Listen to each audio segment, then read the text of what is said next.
사막 한가운데 믿을 수 없는 일이 벌어졌습니다. 이건 충격적인 혁신입니다. 처음에는 그 누구도 주목하지 않았던 작은 나라의 기술력이 어떻게 세계 최고 수준으로 인정받게 되었을까요? 더욱 놀라운 사실은 이 모든 혁신이 지금 이 순간에도 진행되고 있다는 점입니다. 인류 역사상 가장 야심찬 미래도시 프로젝트에서 아시아의 작은 나라가 세계 강대국들을 제치고 핵심 파트너로 선정된 비하인드 스토리는 무엇일까요? 그 모든 이야기를 지금부터 해외에서 보내온 사연을 통해 살펴보려고 합니다. 잠깐 그 전에 1초만 시간 내셔서 좋아요와 구독 버튼 눌러주신다면 영상 제작에 큰 힘이 됩니다. 감사합니다. 안녕하세요. 저는 미국 출신 건설 엔지니어 마이클입니다. 하버드에서 도시설계학을 전공했죠. 제 인생에는 언제나 후회스러운 기억이 있었습니다. 어린 시절 가족과 함께 중국 여행을 떠났을 때의 일이죠. 북경 자금성을 거닐던 그날 우리 가족의 가이드였던 중국인 남성의 얼굴이 지금도 선명하게 떠오릅니다. 저기 보이는 단체 관광객들 말입니다. 한국인들이에요. 가이드의 목소리에 시선을 돌렸습니다. 붉은 모자를 쓴 관광객들이 시끄럽게 웃고 떠들며 지나가고 있었어요. 12살이었던 저는 호기심 가득한 눈으로 그들을 바라봤죠. 한국인들은 어떤 사람들인가요? 순수한 마음에서 물었습니다. 가이드의 표정이 순간 일그러졌어요. 그리고 내뱉은 한마디가 제 어린 마음속에 깊이 박혔습니다. 한국인들은 늘 시끄럽고 자기들밖에 몰라요. 그의 불쾌한 표정과 함께 던진 이 말이 제게는 깊은 인상으로 남았습니다. 어린 마음에 의심 없이 그 말을 받아들였죠. 그 후로 한국과 한국인에 대한 이미지는 제 마음속에서 부정적으로 자리 잡았습니다. 대학에서 만난 몇몇 한국인 유학생들도 그런 편견을 깨트리지 못했어요. 그들은 항상 무리지어 다니며 한국어로만 대화했고 영어로 말을 걸어도 어색한 웃음만 지을 뿐이었습니다. 어쩌면 제 편견이 먼저 그들에게 다가가는 것을 막았는지도 모르죠. 편견을 안고 어느덧 졸업을 했고 저는 졸업 후 세계적인 건설회사인 벡텔에 취직해 커리어를 쌓았습니다. 여러 국제 프로젝트를 경험하며 다양한 문화를 접했지만 한국과 관련된 일은 묘하게도 피해왔어요. 제 마음 깊은 곳에 자리 잡은 편견은 시간이 지날수록 더 견고해졌습니다. 한국 기업과 협업해야 한대요. 상사의 말에 저도 모르게 얼굴을 찌푸렸습니다. 하지만 프로젝트를 거절할 수 없었죠. 이미 계약은 성사된 상태였어요. 괜찮을 거예요, 마이클. 그들도 프로페셔널하게 일할 겁니다. 동료의 위로에 억지 웃음을 지었습니다. 하지만 마음속으로는 이 프로젝트가 순탄치 않을 거라는 예감이 들었죠. 그런 부정적인 생각을 품은 채로 저는 사우디아라비아 네옴시티 프로젝트의 감독관으로 파견되었습니다. 그곳에서 삼성물산과 현대건설로 이루어진 한국 컨소시엄과 협업해야 했어요. 사우디의 뜨거운 태양 아래 제 편견은 깨어질 준비를 하고 있었습니다. 하지만 그때는 몰랐죠. 제 인생을 바꿀 사건이 기다리고 있다는 것을요. 네옴 프로젝트 현장에 도착한 첫날, 사막의 열기가 저를 덮쳤습니다. 호텔 같은 컨테이너 숙소에서 짐을 풀고 현장 사무실로 향했어요. 거대한 지도가 벽면에 걸려 있었죠. 더 라인이라 불리는 170km 길이의 미래도시 계획도였습니다. 마이클 씨 환영합니다. 우리 팀은 28km 구간의 터널 공사를 담당하고 있습니다. 프로젝트 매니저의 설명을 들으며 고개를 끄덕였습니다. 한국 기업들과 일해야 한다는 부담감은 여전했지만 전문가로서 최선을 다하겠다고 다짐했죠. 일주일이 지나고 현장은 순조롭게 돌아가는 듯 했습니다. 아침마다 팀원들과 회의를 하고 오후에는 공사 현장을 순찰했어요. 그러던 어느 날 오후 갑작스러운 경보음이 울렸습니다. 터널 구간 시세분에서 붕괴 발생. 모든 인원 대피하라. 심장이 빠르게 뛰기 시작했어요. 무전기를 들고 급히 현장으로 달려갔습니다. 먼지가 자욱한 터널 입구에 도착하자 아비규환이 펼쳐졌어요. 누가 안에 있나요? 엔지니어 2명이 갇혔습니다. 마크와 제임스요. 마크. 그 이름에 가슴이 철렁 내려앉았습니다.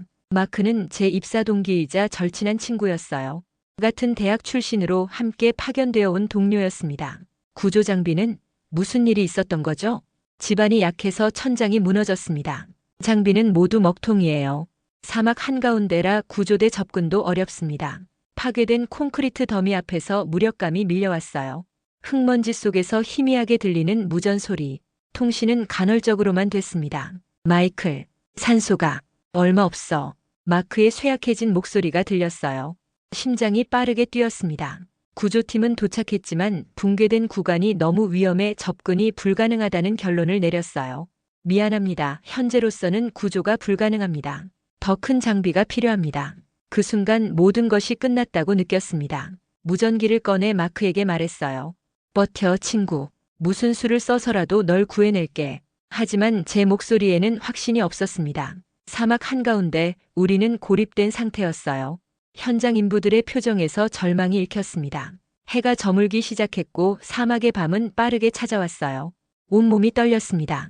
제 친구가 저 무너진 터널 속에서 산소가 점점 줄어드는 공포와 싸우고 있다는 생각에 가슴이 찢어지는 듯 했어요. 시간은 빠르게 흘렀고 구조에 실패했다는 소식만 계속해서 들려왔습니다. 그날 밤 저는 사막의 별을 바라보며 처음으로 무력함이 무엇인지 뼈저리게 느꼈습니다. 제 능력으로, 제 지식으로 해결할 수 없는 현실 앞에서 저는 그저 작은 존재에 불과했어요. 밤이 깊어가는 동안 저는 미국 본사에 긴급 구조 요청을 보냈습니다. 하지만 돌아온 답변은 차가웠어요. 현지 상황 파악 중입니다. 책임 문제와 보험 처리 절차를 확인해야 합니다. 화가 치밀었죠. 사람의 목숨이 위태로운데 책임과 보험을 먼저 따지다니.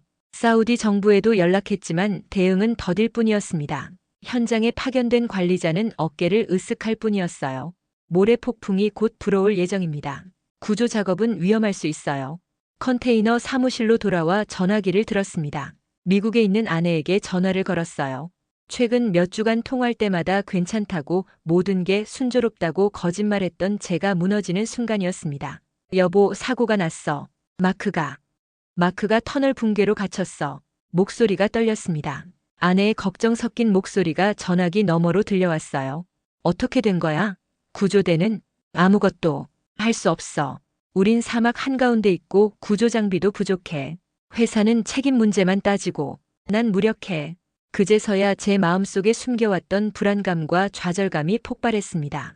국제 프로젝트 감독관이라는 타이틀이 무색하게 저는 단 한 명의 친구도 구하지 못하는 무능한 사람이 되어 있었어요. 내가 할 수 있는 건 다 하고 있잖아. 자책하지 마. 아내의 위로가 오히려 가슴을 더 아프게 했습니다. 전화를 끊고 컨테이너 안에서 혼자 남겨진 채 저는 깊은 절망에 빠졌어요. 창밖으로 보이는 건 끝없는 어둠뿐이었습니다. 내 경력은 여기까지인가. 자주 섞인 웃음이 나왔습니다. 대학에서 최우수 성적으로 졸업하고 수많은 프로젝트를 성공적으로 이끌어온 제가 이렇게 무력하게 무너질 줄은 상상도 못했어요. 특히 이곳 한국 기업들과 함께하는 프로젝트에서 실패한다는 사실이 더 비참하게 느껴졌습니다. 역시 그들과 함께 일하는 건 불운이었어. 편견이 다시 고개를 들었습니다. 하지만 곧 제 자신이 부끄러워졌어요. 이건 한국 기업의 잘못이 아니었습니다. 제 역량 부족이고 환경의 문제였죠. 그럼에도 누군가를 탓하고 싶은 마음이 들었습니다. 밤새도록 잠을 이루지 못했어요.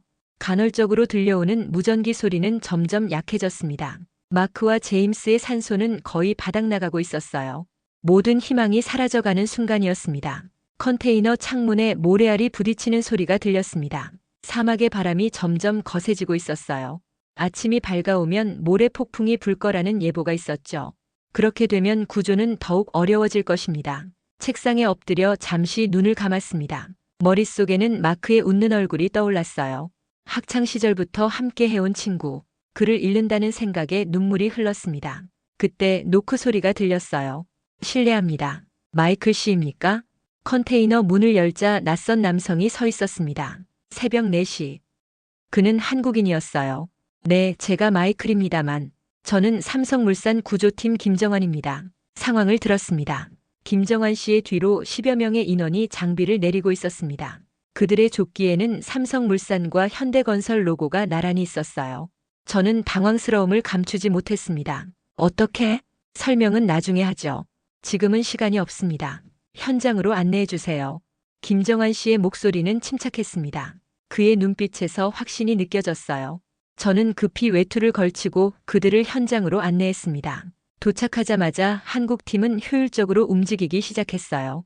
최첨단 장비들이 빠르게 세팅되었습니다. 드론이 날아올라 붕괴 지점을 스캔했고 특수 센서가 설치되었어요. 여긴 우리가 맡겠습니다. 붕괴된 구간 3시간 내로 뚫어낼 겁니다. 김정환 씨의 선언에 저는 반신반의했습니다. 밤새 시도했던 구조가 불가능했는데 어떻게 3시간 만에 하지만 그들의 움직임은 달랐어요. 체계적이고 신속했습니다. 이 사람들이 정말 한국인이라고. 제 마음속에 있던 편견과 눈앞의 현실 사이에 괴리가 생겼습니다. 시끄럽고 자기밖에 모른다고 생각했던 그 이미지는 어디에도 없었어요. 대신 침착하고 효율적인 전문가들이 완벽한 팀워크를 보여주고 있었습니다. 특수드릴 장비가 가동되기 시작했습니다. 소음은 최소화하면서도 강력한 힘으로 콘크리트를 뚫어나갔어요. 동시에 다른 팀원들은 붕괴 지점 주변을 안정화시키는 작업을 했습니다. 마이클 씨, 무전 연결해 보세요. 우리가 접근하고 있다고 알려주세요. 김정환 씨의 지시에 따라 무전을 연결했습니다. 마크의 희미한 목소리가 들렸어요. 마크, 들리니? 구조팀이 왔어. 곧 너희를 구해낼 거야. 희미하게 응답하는 목소리가 들려왔고 곧 무전은 끊겼지만 희망이 생겼습니다. 한국팀의 작업 모습을 지켜보는 동안 저는 그들의 능력과 배려심, 효율성에 감탄했어요. 한 명도 쓸데없는 말을 하지 않았습니다. 모두가 자신의 역할에 집중했죠. 2시간 후 드릴 이 터널 내부에 도달했습니다. 작은 구멍을 통해 산소 탱크를 먼저 넣었어요. 그리고 추가로 1시간 작업 끝에 마침내 구조 통로가 만들어졌습니다. 찾았습니다. 2분 모두 생존해 있습니다. 구조대원의 외침에 현장에 있던 모든 사람들이 환호했습니다. 마크와 제임스가 들것에 실려 나왔을 때 저는 눈물을 참을 수 없었어요. 그들은 지쳐 있었지만 살아 있었습니다. 마이클, 우린 포기했었어. 그런데 갑자기 산소가 들어오고 마크는 힘없이 웃었습니다. 저는 그의 손을 꼭 잡았어요. 잘 버텨줬어, 친구. 그리고 고개를 돌려 김정환 씨를 바라봤습니다. 그는 조용히 미소 지으며 고개를 끄덕였어요. 이 순간 제 마음속 깊은 곳에 있던 편견이 조금씩 흔들리기 시작했습니다. 구조 작업이 성공적으로 마무리된 후 김정환 씨가 저를 현장 사무실로 초대했습니다. 그곳에는 거대한 디지털 모델이 띄워져 있었어요. 네옴시티의 더 라인 프로젝트 전체를 3D로 구현한 것이었습니다. 마이클 씨, 우리는 단순한 구조팀이 아닙니다. 저희 삼성물산과 현대건설 컨소시엄은 이 네옴 더 라인 프로젝트의 28km 길이 철도 터널 공사를 맡고 있어요. 김정환 씨의 설명에 저는 놀라움을 감추지 못했습니다. 그들은 거대한 미래 도시를 책임진 핵심 팀이었던 거예요. 이번 구조 작업에 사용된 장비와 기술은 우리가 터널 공사에 활용하는 것들의 일부입니다. 보여드리죠. 김정환 씨는 저를 차에 태워 공사 현장 깊숙한 곳으로 안내했습니다. 그곳에서 저는 경이로운 광경을 목격했어요. 초정밀 드릴 장비가 터널을 뚫고 있었고 동시에 수직 구조물을 위한 모듈러 공법이 진행 중이었습니다. 이건 믿기 어려울 정도로 정밀하네요. 네, 우리는 모듈러 공법을 활용합니다. 모든 부품이 공장에서 정밀하게 제작되어 현장에서는 조립만 하는 방식이죠. 그는 자랑스럽게 설명했습니다. 저는 궁금증이 생겼어요. 그 모듈러 공장이 어디 있나요? 사우디에서 한국까지는 운송 거리가 너무 멀지 않나요? 그는 웃으며 손짓했습니다. 직접 보여드리죠. 30분을 더 이동한 끝에 우리는 거대한 시설 앞에 도착했습니다. 삼성물산 로고가 선명한 공장이었어요. 우리는 현지에 모듈러 공장을 세웠습니다. 프로젝트 초기부터 철저하게 준비했죠. 공장 내부는 첨단 자동화 시스템으로 가득했습니다. 로봇팔이 정확하게 부품을 조립하고 있었고 품질 검사는 AI 시스템이 담당하고 있었어요. 모든 과정이 디지털 트윈 시스템으로 모니터링되고 있었습니다. 이건 단순한 공사가 아니군요. 여러분은 미래 도시 자체를 설계하고 있는 거잖아요. 저도 모르게 감탄이 흘러나왔습니다. 김정환 씨는 겸손하게 고개를 끄덕였어요. 우리는 건물을 짓는 것이 아니라 사람들이 살아갈 공간을 만든다고 생각합니다. 그래서 모든 디테일에 신경 씁니다. 공장을 나와 다시 공사 현장으로 돌아오는 길, 저는 깊은 생각에 잠겼습니다. 지금까지 제가 한국과 한국인에 대해 가지고 있던 편견이 얼마나 잘못되었는지 깨닫기 시작했어요. 그들은 단순히 효율적인 것을 넘어 혁신적이었습니다. 시끄럽고 자기밖에 모른다는 이미지는 어디에도 없었어요. 대신 철저하게 준비하고 세심하게 배려하며 묵묵히 자신의 일을 해내는 전문가들이 있었습니다. 솔직히 말해 미국도 아직 이 정도 기술은 없습니다. 제 고백에 김정환 씨는 미소를 지었습니다. 기술은 공유되어야 합니다. 우리도 미국에서 많은 것을 배웠고 이제 우리가 개발한 것을 나눌 차례죠. 그의 겸손한 태도에 더욱 감명받았습니다. 이제 제 마음속에는 새로운 한국의 이미지가 그려지기 시작했어요.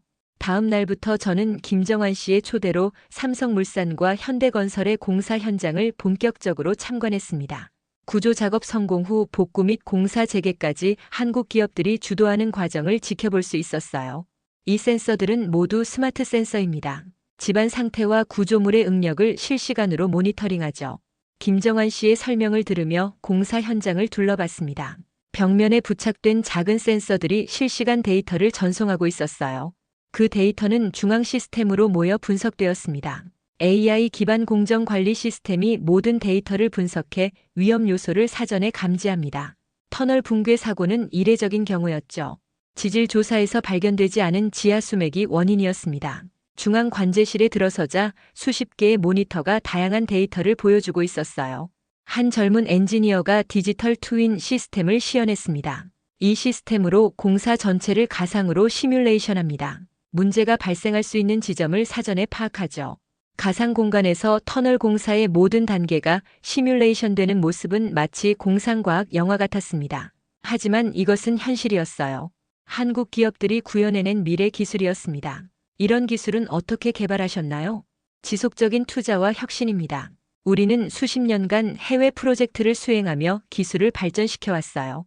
특히 모듈러 공법은 우리의 핵심 경쟁력입니다. 김정환 씨는 저를 모듈러 조립 현장으로 안내했습니다. 거대한 크레인이 공장에서 제작된 모듈을 정확한 위치에 설치하고 있었어요. 각 모듈은 퍼즐 조각처럼 완벽하게 맞물렸습니다. 정밀도가 놀랍습니다. 오차 범위가 얼마나 되나요? 1mm 이내입니다. 모든 모듈은 디지털 설계를 기반으로 제작되고 품질 관리 시스템을 통과해야 합니다. 1mm의 오차. 이 규모의 건설 프로젝트에서 그런 정밀도는 상상하기 어려웠습니다. 미국에서도 최첨단 기술을 자랑하지만 이 정도 수준의 정밀 시공은 보지 못했어요. 현장을 둘러보며 가장 인상 깊었던 것은 작업자들의 태도였습니다. 모두가 자신의 일에 자부심을 가지고 있었고 서로를 존중하는 모습이었어요. 미국 현장에서 종종 볼 수 있는 다툼이나 소통 문제가 없었습니다. 여러분의 팀워크가 정말 인상적이네요. 우리는 우리라는 개념을 중요하게 생각합니다. 개인의 성과보다 팀의 성공이 우선이죠. 김정환 씨의 말에 깊이 공감했습니다. 제가 지금까지 추구해온 가치관과는 다른 접근 방식이었지만 그 효과는 분명했어요. 이틀간의 복구 작업 끝에 붕괴된 터널은 완벽하게 복구되었고 공사는 일정보다 빠르게 진행되고 있었습니다. 사무실로 돌아와 컴퓨터 화면을 통해 전체 공정 진행 상황을 확인했습니다. AI 기반 시스템이 각 단계별 진행 상황을 정확하게 보여주고 있었어요. 예상 완공일까지 모든 변수를 고려한 시뮬레이션이 실행되고 있었습니다. 이 시스템은 직접 개발하신 건가요? 네, 우리 회사의 디지털 혁신팀이 개발했습니다. 건설 현장의 모든 데이터를 분석해 최적의 의사결정을 지원하는 시스템이죠. 저는 깊은 감명을 받았습니다. 솔직히 말해 미국도 아직 이 정도 수준의 통합 시스템은 없었어요. 한국 기업들의 기술력은 제가 상상했던 것보다 훨씬 앞서 있었습니다. 그날 저녁 숙소로 돌아와 아내에게 전화했습니다. 흥분된 목소리로 오늘 본 것들을 설명했어요. 여보, 내가 얼마나 편견에 사로잡혀 있었는지 몰라. 이 사람들은 정말 놀라워. 아내는 웃으며 대답했습니다. 항상 열린 마음으로 보면 새로운 것을 발견하게 되는 법이야. 그 말이 가슴에 와닿았습니다. 저는 얼마나 좁은 시야로 세상을 바라보고 있었던 걸까요? 단지 어린 시절의 한 경험 때문에 한국가와 그 사람들에 대한 편견을 갖고 있었다니 부끄러운 마음이 들었어요. 침대에 누워 천장을 바라보며 생각했습니다. 이번 프로젝트는 단순한 건설 작업이 아니었어요. 제 인생의 전환점이 될지도 모르겠다는 생각이 들었습니다. 다음 날 아침 저는 김정환 씨의 사무실로 찾아가 보았습니다. 창문 너머로는 사막의 광활한 풍경이 펼쳐져 있었어요. 그는 따뜻한 커피를 건네며 미소를 지었습니다. 저는 솔직한 마음을 털어놓았습니다. 솔직히 말해서 제가 한국과 한국인에 대해 많은 편견을 가지고 있었어요. 그런데 지금은 그 모든 생각이 잘못됐다는 걸 깨달았습니다. 김정환 씨는 고개를 끄덕였습니다. 그의 눈빛은 따뜻했어요. 우리 모두 편견을 가지고 있습니다. 중요한 건 그것을 인정하고 극복하려는 의지죠. 잠시 침묵이 흘렀습니다. 커피를 마시며 제가 질문했어요. 어떻게 이런 혁신적인 기술과 시스템을 개발하게 되셨나요? 김정환 씨는 창밖을 바라보며 이야기를 시작했습니다. 우린 단순히 건설을 하는 게 아니라 사람을 위한 미래를 짓는 겁니다. 건물이나 도로는 사람들이 살아가는 공간이에요. 그 공간이 안전하고 효율적이고 아름다워야 사람들의 삶도 풍요로워집니다. 그의 말에 깊은 공감이 느껴졌습니다. 건설에 대한 철학적 접근이었어요. 한국식 접근 방식은 과정을 중시합니다. 목표만 중요한 게 아니라 그 목표를 이루는 과정에서 사람을 존중하고 환경을 배려하는 거죠. 또한 기술은 인간을 위한 도구여야 합니다. 인간이 기술을 위해 존재하는 게 아니라 기술이 인간을 위해 존재해야 하죠. 저는 깊이 고개를 끄덕였습니다. 지금까지 제가 추구해온 효율성 중심의 접근 방식과는 달랐어요. 저는 효율성만이 정답이라고 믿었죠. 그런데 그건 틀렸어요. 효율성은 중요하지만 그것만으로는 진정한 가치를 창출할 수 없습니다. 김정환 씨는 미소를 지었습니다. 마이클 씨는 이미 깨달음을 얻으셨네요. 우리가 함께 일하게 되어 기쁩니다. 그날 저녁 문득 한국을 방문하고 싶다는 생각이 들었습니다. 지금까지 편견 때문에 피해왔던 나라, 이제는 그곳에서 더 많은 것을 배우고 싶었어요. 사우디 프로젝트는 2030년 완공을 목표로 아직 진행 중이고 제 임무는 끝났어요. 이번 일을 통해 한국이 더욱 궁금해졌어요. 휴가를 내서 한국을 방문하게 되었지요. 저는 서울의 화려한 야경, 첨단 기술과 전통이 공존하는 도시 풍경에 매료되었어요. 그리고 삼성물산에 직접 방문하며 저는 더 깊은 인상을 받았습니다. 기술력만이 아니라 사람 중심의 경영 철학이 회사 곳곳에 스며 있었어요. 직원들의 아이디어를 존중하고 지속 가능한 개발을 추구하는 모습이 인상적이었습니다. 미래 건설은 기술이 아니라 철학에서 시작됩니다. 어린 시절 중국 여행에서 심어진 편견이 이렇게 완전히 뒤바뀔 줄은 상상도 못했습니다. 사우디 사막에서의 절망적인 순간이 오히려 제 인생의 전환점이 되었어요. 또한 편견을 넘어설 때 비로소 진정한 성장과 행복이 찾아온다는 것을 깨달았어요. 제가 가진 편견은 잘못됐어요. 진정한 혁신은 기술이 아니라 기술을 다루는 사람에게 있었습니다. 이것이 제가 사막에서 발견한 진실입니다. 때로는 가장 어두운 순간이 가장 밝은 깨달음을 가져다 준다는 것을요. 길었던 제 이야기를 들어주셔서 감사합니다. 모두 건강하세요. 여러분들, 오늘의 사연 어떻게 들으셨나요? 불과 30년 전만 해도 세계 무대에서 주목받지 못하던 우리나라가 이제는 인류 역사상 가장 거대한 미래도시 프로젝트의 핵심 파트너가 되었다는 사실이 경이롭고 자랑스럽네요. 앞으로도 기대가 됩니다. 아직 구독과 좋아요 버튼을 안 누르셨다면 부탁드릴게요. 그럼 저는 다음에 또 재미있는 사연 가지고 찾아올게요. 안녕히 계세요.